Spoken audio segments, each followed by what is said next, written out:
আসসালামু আলাইকুম। আশা করি সবাই অনেক বেশি ভালো আছেন। আলহামদুলিল্লাহ মোটামুটি ভালো আছি। শরীরটা অত বেশিও ভালো না।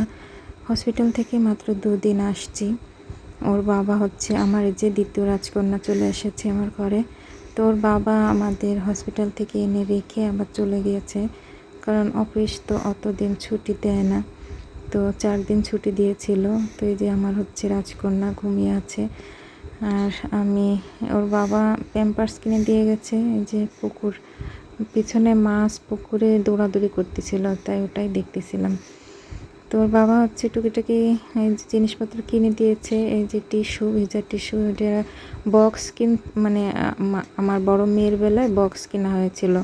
তো এবার দেখলাম প্যাকেট, যেহেতু প্যাকেটটা মানে খুলতে সুবিধা, আর বক্সে 2 হাত দিয়ে খোলা লাগে, মানে ইয়াগুলা টিস্যুটা টেনে মানে 1 হাত দিয়ে অনেক সময় করা যায় না। আর এই বক্স মানে এই যে প্যাকেটটা মানে সহজেই বের করা যায়।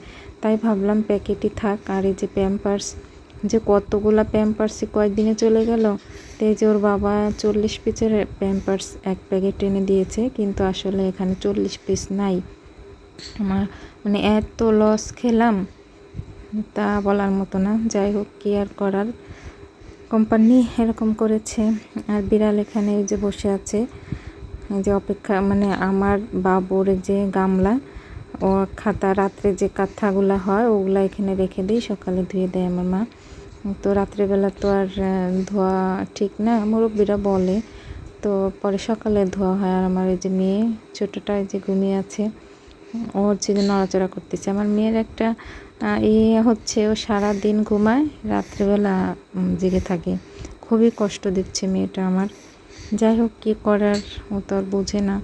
শুনি মানুষে বলে যে রাত্রেবেলা বাচ্চা জন্ম নিলে নাকি দিনে ঘুমায়, রাতে মানে জেগে থাকে। আর যদি দিনে বাচ্চা হয় তাহলে দিনে জেগে থাকে, রাতে ঘুমায়, এরকম বলে সবাই। জানি না কোনটা সঠিক কোনটা ভুল। আমার মেয়ে এখানে হচ্ছে রান্নাবান্নায় যে হয়েছিল, পিঠা বানিয়েছিল আমার মা। তো আমি হচ্ছে লাস্টে মানে শেষের দিকে এসে আমি ক্যামেরা ধরেছি, মানে ক্যামেরা বন্দি করলাম। এটা হচ্ছে কক মুরগি, ওটা রান্না করছিল 1 গামলা, মানে 1 কড়াই ছিল, কিন্তু শেষের দিকে এসে আমি ভিডিও করতেছি। আর এই যে কচুরলতি, এগুলা এখন হচ্ছে রাত, এখন খাওয়া দাওয়া সবার শেষ, এগুলা উঠাবে মা, ফ্রিজে রাখবে। তো আমি তখন হচ্ছে এসে আমি ভিডিও করতেছিলাম। তো আমার বোন বলতেছিল এখন শেষ হয়ে গেছে খাওয়া দাওয়া সব, মানে বলে গ্রামাঞ্চলে আইঠি মাইঠি বলে, এরকম বলে। তো ওইটাই বলতেছিল যে এখন আইঠি মাইঠি আছে, ওইগুলো তুই ভিডিও করতেছিস। আর এখানে আছে লাউ, শোল মাছ দিয়ে ঝোল করছিল। লাউ হচ্ছে আমার নাকি খেলে বাবু দুধ পাবে, এটাই বলে। তো আজ এ পর্যন্ত, সবাই ভালো থাকবেন, আল্লাহ হাফেজ।